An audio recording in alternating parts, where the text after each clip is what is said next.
Hello, everyone, and I hope you are all well. My name is Tanner Dagenais, and I'm the host of Self-Sabotage Solutions. On this podcast, it's my opportunity and my pleasure to be able to share everything I know about self-sabotage so that you can overcome self-sabotage in your life. Now, today we're going to be talking about why it is that people always sabotage their relationships. How come they are constantly picking fights with their significant others, or they are, making fights with their friends, or, whatever the relationship may be. How come are we breaking those relationships? How come, we are having problems in those relationships, and how can we address it so that we can move forward and, start building better relationships in our life, start, building our life together with someone that we love, and that's someone that we respect, and someone that we can respect, and someone that we can have a good communication style with. So today I'm going to be talking about, you know, why, why this happens. We're talking about, some solutions to it as well. So that way we can get like an overall picture, and then we can work on some solutions together. So the first thing I want to talk about is, why are we drawn to, have these bad relationships?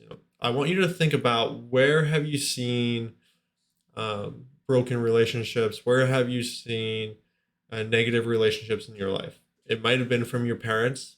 It's not the case for everyone. Some people's parents had a really good relationship. Some people's parents had a bad relationship. And even if they had a good relationship, they might have had some bad communication styles that you picked up on, or your family just in general has some bad communication styles that you picked up on. Or it might be the fact that, your family's communication style is different than your significant other's communication style. So it's something to think about there. But then also look at TV. Look at all the TV shows, the reality TV shows. Look how many broken relationships there are. Look at like the shows, like I know my wife used to watch this a lot, and I know a lot of women watch this, is Grey's Anatomy, right?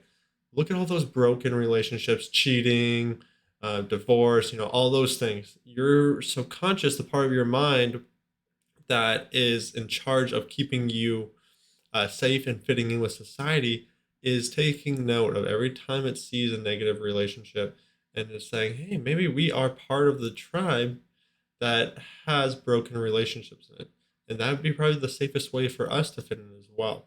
So, if you're watching shows like um, Grey's Anatomy, like Shameless, where they have just horrible broken relationships with people and their families and other people, like Friends, where they are constantly cheating on each other and sleeping with each other. There's all different kinds of shows where they are doing these sorts of things, right? It's literally common. Like you see, you know, all those reality TV shows. Those are such garbage, because they all show us these negative things, and it's important that we realize that every time we're watching these TV shows or these movies that have these things, we're literally programming ourselves to move towards that same thing, because consciously we may know that's not a good thing to mimic, but subconsciously this part of your mind doesn't tell the difference between good or bad. It just sees something that's happening, and then it takes that thing. Hold on, let me. So it takes that thing, right? And then for all the people on the podcast, I grabbed a notebook, and your subconscious mind, every time it sees something, it writes it down on a piece of paper. And this piece of paper is inside your head. It's kind of like a huge storage device, right? So it's like a computer with a hard drive, or it's like a record, and it has all this information written on it. So every time it sees something like a bad relationship, it says, oh, another bad relationship, another bad relationship. So this part of your mind likes to play the matching game.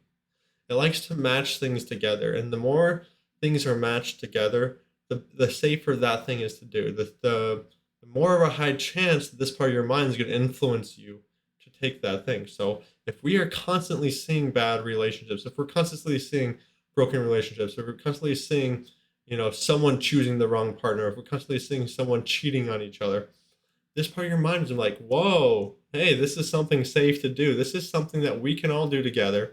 This is something that if I do this, I'll be accepted into the tribe, because that's what the tribe does around me. So this part of your mind is thinking in that sort of way.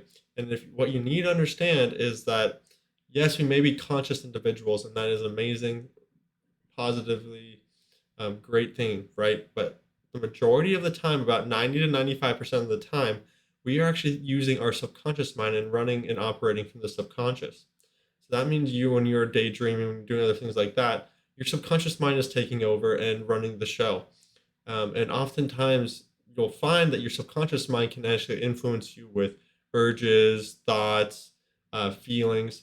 So if you've ever had those recurring negative thoughts, the urge to go pig out on some chocolate cake, the feeling of feeling bad, this could be the subconscious mind influencing you in that sort of way.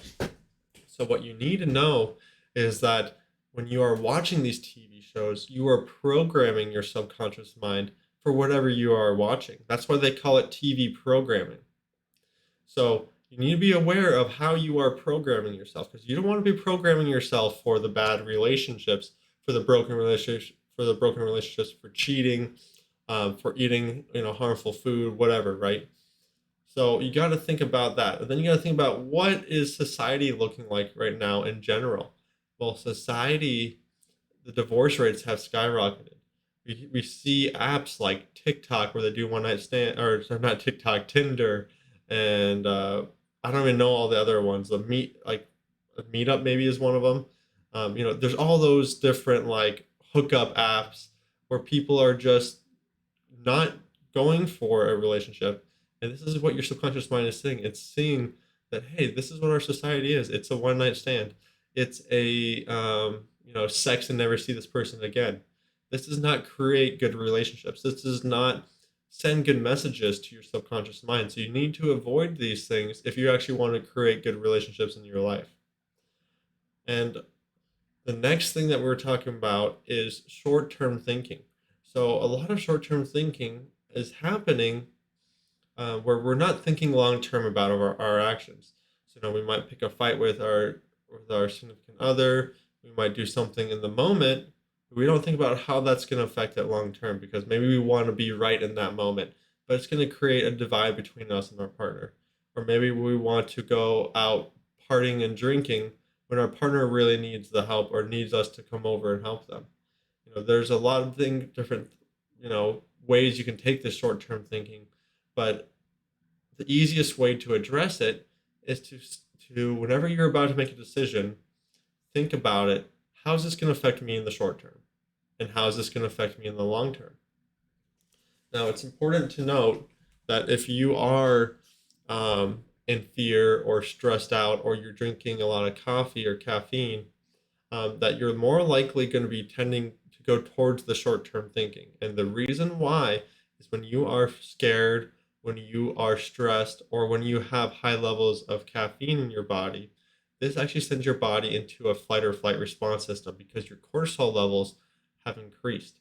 And in flight or flight response, the blood from your brain and your body drains and it goes to your arms and your legs. So that way you can stop and fight, stand your ground, or you can run and fight.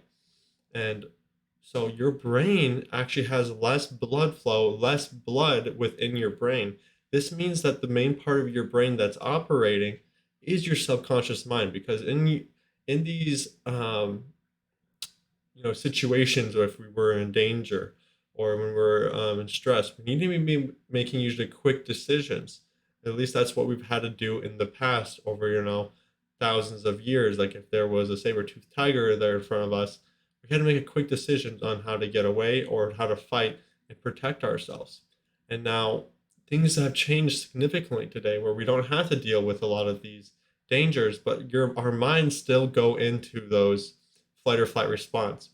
And so what happens is this part of your mind that's meant for making quick decisions, that doesn't think long term, doesn't think logically. This is your primal part of your mind. This is your subconscious mind that is thinking short term. So we need to step away from the fear. We need to start relaxing more and let go of those stress. We need to let go of and stop drinking as much coffee and caffeine, because that is going to be holding us back from thinking long term. Not saying that you can't think long term while you're on coffee, but it's more likely you're going to be thinking and going straight to that short term thinking if you are drinking it. So start thinking with each action, how is this going to affect me in the long term?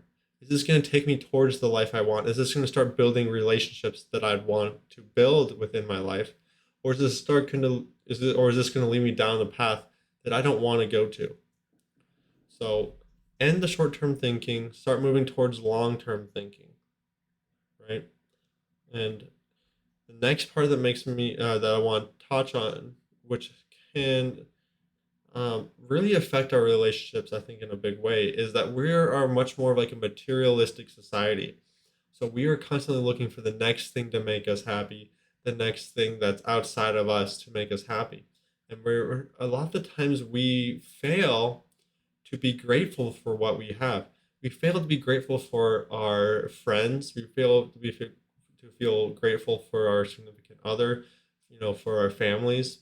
And that is so, so important because oftentimes we take for granted, how much our wife does for us, or how much our girlfriend or our significant other is doing for us, or our friends are doing for us. And so we don't give them the proper recognition they deserve. And we don't treat them the way that they deserve to be treated. We just take it for granted that they will always be doing those things for us. But then we, do something to harm that relationship and it goes away. And we realize that's oftentimes when we realize what we had, what we should have been grateful for, what we should have realized that we had, right? There's a saying, I think, that's like, once you don't know what you have until you lose it. But that's not true. That's just what a lot of people are stuck in because they're not thinking about how grateful they are for things. So a good way to address this is to start to think about, you know, what are you grateful for in your life? And an easy practice to do is just in the morning, think about 5 different things you're grateful for. Or, take down a piece of paper and just write as many things as you can think of that you're grateful for in your life right now. As you continue to do this, you're starting to notice that you'll start to find more enjoyment in life because you have so many good things. All of us living in America or, any of the highly developed countries or even the non-developed countries, we have great things in our lives that many of us take for granted. And life is amazing. Life is so, so great. Even just the small things. We got to learn to enjoy and appreciate those small things. And so this kind of leads me into my next one is we don't think we don't think we deserve a good relationship. We don't think we deserve to be with someone who can treat us right. We don't think we deserve, you know, anything like that. We feel like we aren't enough. And that's why I have on my whiteboard behind me, it says I am enough. And I have that in front of my computer underneath my monitor as well because we need to know that we are enough. And it kind of goes with the materialistic society. We're always thinking that we need something outside of us to make us happy, something outside of us to feel good enough, to feel, we need more, more, more, more things, right? But we can be comfortable and happy with ourselves as we are now. And we need to be if we want to be able to create the life that we want. If we want to be able to move past self-sabotaging habits, we need to feel like we are enough and that we deserve it. Because if we're telling ourselves we don't deserve it, we're not good enough, we're not these things, our mind will take that as like a blueprint for our life. So it will help us avoid the things that we tell ourselves we don't deserve. So if we're telling ourselves we don't deserve someone who treats us right, I'll never be happy because I'm not good enough for a good relationship, right? You'll always be seeking out those broken relationships. You'll always be seeking out, something that is not good. You'll be seeking out someone who's going to be abusive to you, someone who's toxic to you. And so you got to start, addressing that fact that, you may feel like you're not enough. And really think about this. There's many people on this planet who have all the money you can think of, who have really nice clothes, really nice car, who have that really nice body that you may want. But those people still feel like they aren't enough. That's because those things don't make you happy. Those things don't give you that feeling of you are enough. Those things are something that's outside of us, that's external. So look at celebrities. Look at all these people, all these celebrities who are so, so wealthy, so famous. They have all that love and attention, but they still feel lonely. They still feel like they're not good enough. They still feel like, they'll never amount to anything, even though that they're like one of the most famous people in the world. It's because they created that belief in their head and they told themselves that. So you'll never escape that feeling if you don't address it. If you're just trying to fill that void with something external, you'll always be chasing that next thing. Oh, I got this nice purse. Now I feel good for a little bit. And then boom, you don't feel like you're enough. And you're looking on to the next thing, to the next pair of shoes, the next collectible, the next, whatever it is, right? You're always searching for that next thing. So what we can do, and part of it will be that grateful thing, to be aware of what you have in your life. And then the next part is just changing your thoughts. If you have those thoughts that come up that says, I'm not good enough, I'm not good enough, you know, accept that those thoughts came up and then do something to, um, you know, address them. You could use the delete technique, the substitute technique. I talk about these in my other podcasts. I'll just go over very briefly. The delete technique, you just kind of imagine that um, that word comes up on like a computer monitor screen and you are deleting it out of your mind, and then you can, go and type in something new instead. The substitute technique is just replacing it with something better, something, using destructive interference to cancel out that negativity with something positive, and it becomes a neutral thing. And the goal of this is that soon enough, if you keep consistent, your subconscious mind will start to go towards that positive. So if you get enough matches for the matching game, right, then the subconscious mind, like, oh, hey, we're positive. This is part of the positive tribe. We like to be positive in this society. And that's important to note, is that you need to stick to it. And it's kind of like building a habit, right? Because a habit is just something that we've done consistently until your subconscious mind builds a program for it, is what I like to call it. Habits are essentially programs in your subconscious mind, like um, brushing your teeth program, or taking care of yourself and taking a shower every day, or working out. These are habits that we can build, but they're also programs within your subconscious mind. Like if you think your subconscious mind as a supercomputer, it has that hard drive that we're talking about with the list of different things. It's always scanning to put more information into its hard drive, but it also has these programs that are able to be run, so that we can do certain actions and take certain things. So we may have a program in our mind currently that where we don't feel like we're enough, and it runs this when we run into certain things. We may have a program to eat unhealthy. We may have a program to drive our car, basic stuff like that. We have different programs built within us. So we need to start rewiring ourselves and reprogramming ourselves for something better. Creating new habits, creating new beliefs. New beliefs are a lot like a habit, where if you constantly think the opposite way, you can start to form that belief, because all a belief is two different points within your brain that are connected. And every time you have a thought, that same thought, it gets reinforced and reinforced and reinforced, and that becomes a belief. And the reason why that's important, that pathway gets reinforced, it makes it easier to travel down, makes it easier for your brain to go down towards. And nature always follows the path of least resistance. So that's kind of why your subconscious mind is always going to something that's the most familiar, something that's the most seen, because it wants to avoid that resistance, to fall in line with nature. It will always follow the path of least resistance, just like we will usually. And that's why a lot of us are looking for that short-term thinking, that short-term gratification. The next one I want to talk about is bad communication. So if we have bad communication in a relationship, this is going to cause big problems, right? Because communication is kind of like the essential crux of our relationships. If we are not able to communicate effectively, we can't get our point across. We're not able to tell someone how much we love them. We're not able to show them that we really do care, despite the fact that we have bad communication. So it's something I have noticed within my relationships. in my relationship with my wife. Our families had very different styles of communication, and that caused some problems. But also, I think a big problem was that we would always stoop down to like a childish level, right? And that's my first tip for communication is to keep your conversations at an adult level. So if someone says something childish to you, like, oh, you're stupid, or you always fail at this, or, whatever, right? Say, well, I'm sorry you feel that way, but can we please stick on the subject? You know, don't stoop down to the level. Keep it as an adult level, because if you stoop down to their level, it's going to turn into a fight or an argument, and you don't want that. You want to be able to talk things through.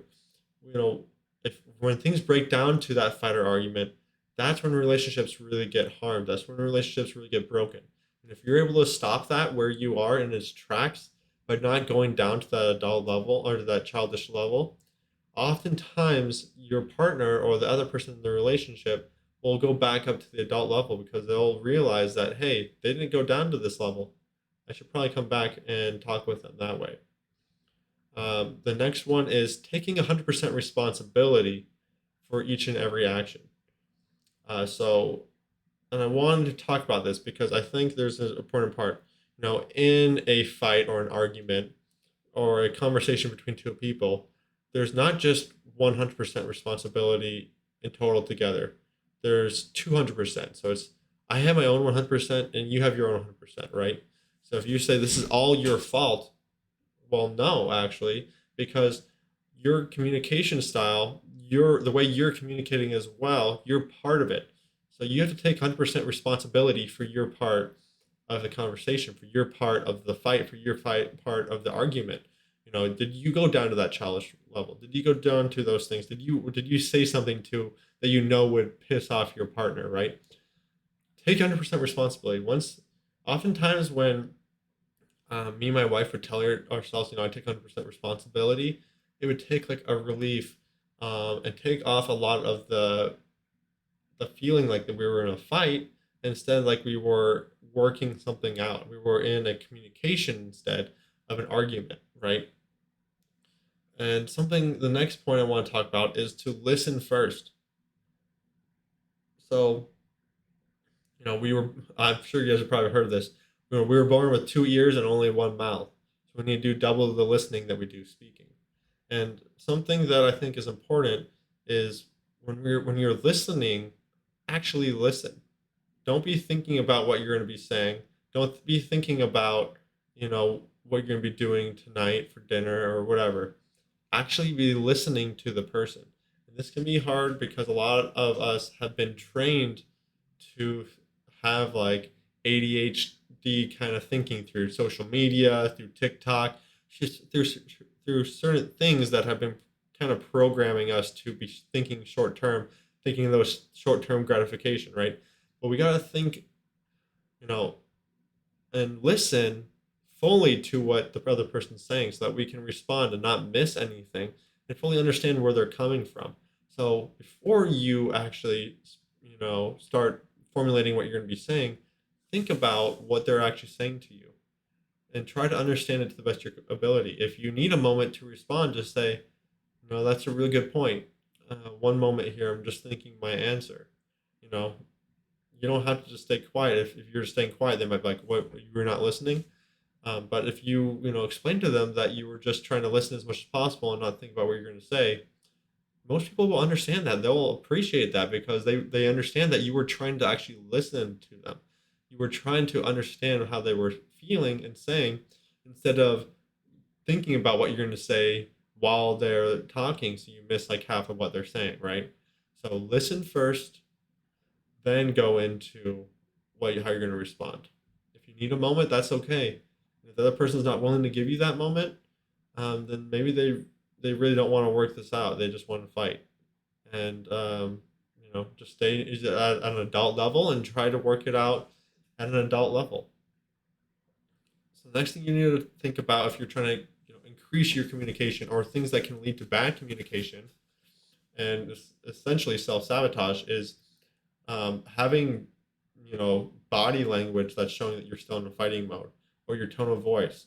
So you can totally say something that could be nice or it could be mean, all in the same thing, right? Just based on how you're saying it, just based on your tone of voice. So you need to be aware of how you're saying something. It's not always what you say, it's how you say it sometimes. Are you saying it sarcastically? Are you saying it in a mean way? Are you saying it in a way that you are going to be like teasing the other person instead of actually caring and meaning what you're saying? Then think of your body language. A lot of people do the arms crossed thing when they're in a fight and they're talking, right? This is naturally a defensive state. This shows to the other person that you are in a um, defensive state, and that you are this kind of signals to them that you guys are in a fight, that you guys are in a argument, and that's what we want to avoid, right? We want to keep it at a communication level, not an argument or a fight level. Another one is doing the that finger pointing, like you, and avoid doing the finger pointing. Avoid, you know, um, pointing them out, singling them out, using your body language to attack them, essentially, because that's really what the finger pointing is. It's pointing them out, it's secluding them. It's like putting the blame onto them, right? That's literally like the attack mode comparatively to the arms crossed, the defensive mode. That's like the attack mode. So avoid, using that body language while you're in a fight. Just act like you would normally when you're talking to someone.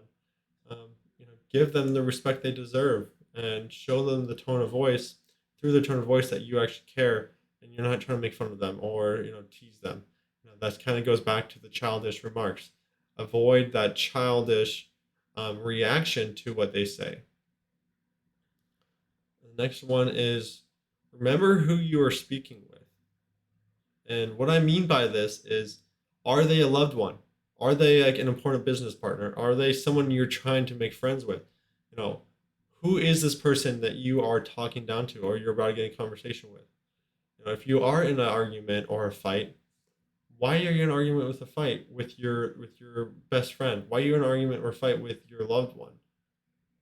You can work this out in a better way. And you should work this out in a better way. And you easily can work this out in a better way if you allow yourself to. So remember who you're speaking with.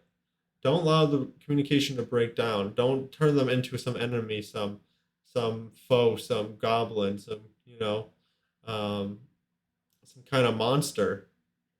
Remember who they are. They're your loved one. They're your friend. They're someone you want to have in your life. That's why you're speaking with them. And that's why you're upset because something happened maybe between you two. And that's what's causing the fight, right? Or maybe it's something silly. But either way, remember who you're speaking with. Don't take them for granted, right? The next one is think before you speak. And this one kind of goes with all these other ones. Um, and obviously it's after you listen first. After you listen, think before you speak. Don't just go out. Oftentimes the first thought that comes to our head is a childish remark, especially if we've been programmed that way and we were used to responding childishly. So think about what you're going to say, because if it's something that you really don't mean, you don't want to say it to the other person. Because oftentimes those thoughts that are coming out of us are things that we saw or things that we've heard in our past life from other people or things that we've said before that we really don't mean in this situation. We're not consciously meaning, oh, you're just stupid. Oh, you're just blah, blah, blah, right? So avoid those situations by thinking before you speak. Okay. And the next one has to do with what verbiage you're using. So if you're saying you did this, you broke my trust, you did this, you did this, that can be very accusatory. So be careful of how you're phrasing the things. And that also goes in with like the tone of voice and the body language with the pointing, right? You broke it, you did this, you made me feel this way, right? Is another one. No one can make you feel any way. You allowed yourself to feel that way. They may have done something that was harmful to you, and you could say, that was a harmful thing that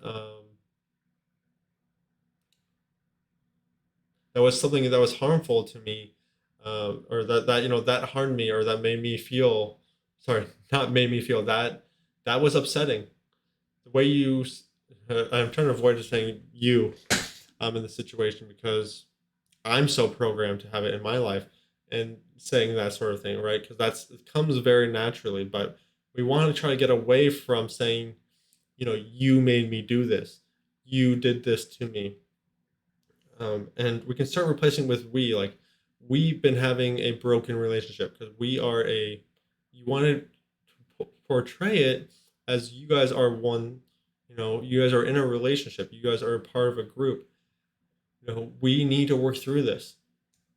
We need to address these, childish remarks that we're throwing at each other because they can be very hurtful. Is a good way to say it. Um, you know that sort of thing. We need to start addressing the way we're speaking to each other. So these are really the main things that I want to talk about as to why we're having bad relationships. So let's go over them really quick, just to refresh your memory. We saw our parents doing these things, right? We saw our parents having a bad relationship. We saw our parents doing these sorts of things. So we're always going after the same thing that we saw before. So if our parents had a bad relationship, if our parents were always drunk and always in a fight together, then oftentimes we're going to be searching for that person who is also going to be able to fill that role of being drunk and in a fight with us. If we saw it through TV, that TV programming we were talking about, Shameless, Grey's Anatomy, Friends, you name it, all those different TV shows, the reality TV shows as well. Society, increase the divorce rates, all these different people um, divorcing each other and cheating on each other. We see the one night stand hookup apps like Tinder and whatnot, right? We see the short term thinking. How is that short term thinking affecting you? Are you thinking long term or short term within your relationship? How's this going to affect your relationship? The materialistic society, always searching for that next thing to make us happy, always searching for the next thing to make us happy, the next hot girlfriend, the next whatever. But what are you grateful for? What are you grateful for your wife? Are you grateful for your family? Are you grateful for, what are you grateful for in life? We don't think we deserve the relationship that, we want. We don't think we deserve or we're good enough or that we are able to find someone who would love us the same way that we want to be loved. And so we don't think it's worth it. We don't think it's worth our time because how could someone love someone like me? That's what a lot of us think, right? Bad communication. What kind of communication style have you been having in your relationships? Have you been noticing yourself, going into fights with those childish remarks, picking on them and making it like to a one-sided battle? Well, they are wrong, I am right. No one needs to be right or wrong. It's a conversation. We don't want to address blame on someone. That's not the purpose of the communication. That purpose of the communication is to fix what's going on. And applying blame on someone else is not going to address it, is not going to fix it. It's going to create more of a divide where someone is hurt and the other person is the winner, right? But you guys are both technically losers in that situation when someone considers themselves a winner, and it's not a good situation to go down. The next one is listen first. Remember, 2 ears, one mouth. If you're not listening to what they're saying, if you're thinking about what you're going to be saying while they're talking, you're going to miss out on a lot of the things they're actually saying. What is your body language saying? Do you have your arms crossed? Are you pointing at people? What is your tone of voice? Are you yelling? Are you being sarcastic? Are you making fun of? Right? Remember who you are speaking with. Is it someone you love? Is it a friend? Is it someone that deserves a lot more respect than you're giving them? Are you turning them into some kind of monster in your head so that you can attack them? Are you turning them to someone they're not so you can, bully them or break them down with your communication styles? Think before you speak.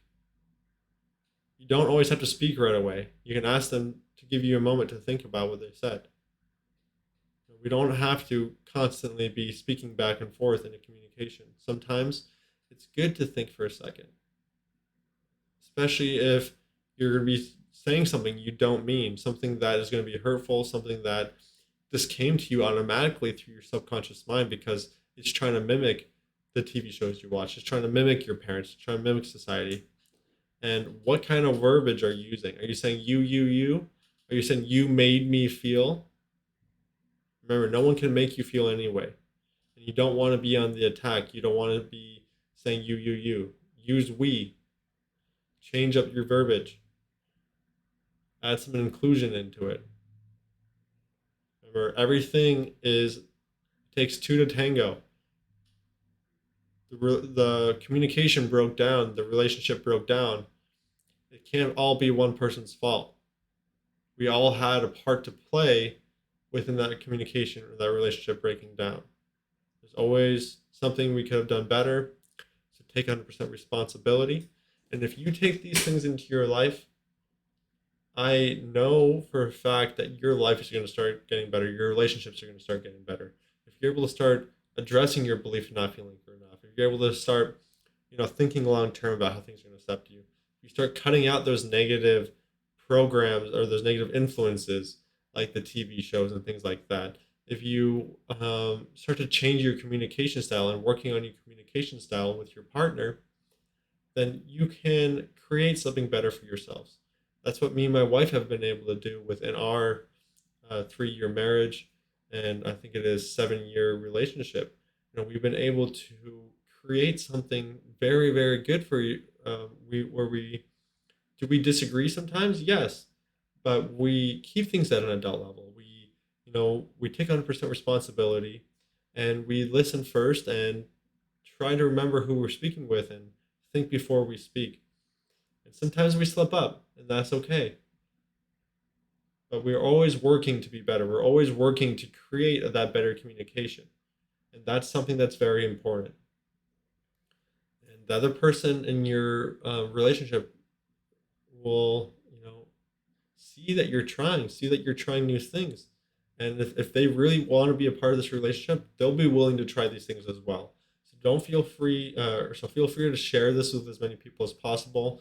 Feel free to just use my ideas and to tell your partner about them, and you know use your own verbiage and your own words to explain what I have just told you. You can create some amazing relationships. Don't let yourself believe that you don't deserve it, that you're not good enough, that you're not smart enough, that you're not lovable enough. We are all deserving of these things, and we all can create something better for ourselves. So, without further ado, I really do appreciate you guys listening in. If you did like this, please share it with other people, like I said before. It helps so much if you share this information, because I really want this information to get out as many people as possible. Because my main goal with making these is helping people. And I want others to be able to hear the information I have, because I think it's very, very important. Give it a like. That also helps other people find it. Subscribe to my channel, and um, that will also boost the algorithm so that people can find this information, and you always get a notification when I post something new. And I always post something every Thursday and every Sunday. On Thursdays, I'll share information I know about self-sabotage, or health or whatever, because it's all connected. And on Sundays, I'll have someone on to interview. Right now, we're all sharing self-sabotage stories, and they've been fantastic. So if you really want to hear, how someone else got through self-sabotage and what they've experienced, I highly recommend listening to those stories. They can be very powerful, and oftentimes many of us can relate to these stories, and they've been so great to hear, and very inspiring for me to be able to speak with these amazing people who have overcome so much. And I want you to know that you can overcome it as well. No matter where you are, no matter who you are, no matter what you've experienced in life, you can overcome self sabotage as well. And that's how we'll end today. Thank you all so much for listening. And yeah, if you need any help, if you want to speak to me directly, I'll have my link below. You can schedule a free strategy call with me, or just reach out to me on Facebook and we can chat a little bit through the messenger. I'd love to hear from you guys. Leave a comment down below. Let me know what you think of this video, or if you have any ideas for communication or why people go to bad relationships. I'd love to hear them. If you disagree with me, I'd love to hear that as well. So yeah, just stay in touch and let me know what you guys all thought. Thank you. Have a great day.